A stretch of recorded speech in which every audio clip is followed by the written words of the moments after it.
حدیث پاک بیان کرتا ہوں۔ آقا کریم علیہ السلام کے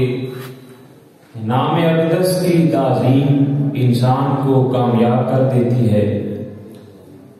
اور آپ علیہ السلام کی تعظیم کرنے پر ایک ایسا شخص کامیاب ہو سکتا ہے جس نے 200 سال تک اللہ کی نافرمانی کی ہو۔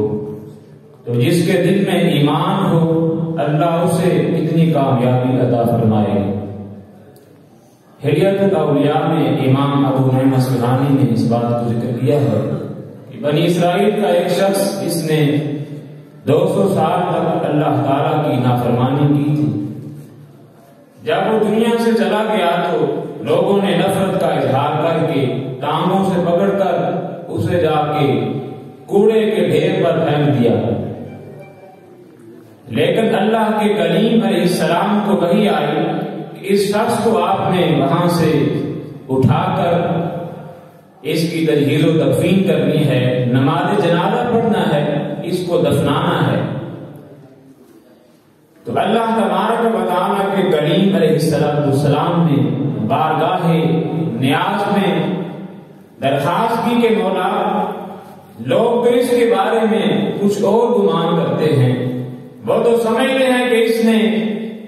200 سال تک تیری نافرمانی کی ہے، یہ تو اسی سلوک کا مستحق تھا جو اس کے ساتھ کیا گیا ہے۔ لیکن اللہ نے فرمایا کہ جو میں جانتا ہوں وہ تم نہیں جانتے۔ تو اللہ نے فرمایا کہ جو کتاب میں نے آپ پر نازل کی ہے، جب وہ یہ کتاب پڑھتا تھا اور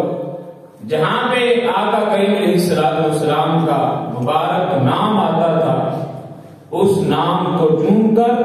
آنکھوں پہ لگاتا تھا اور درود پاک پڑھتا تھا۔ اگرچہ اس نے 200 سال تک نافرمانی کی ہے، مگر مجھے اس کا یہ عمل بڑا پسند آیا ہے،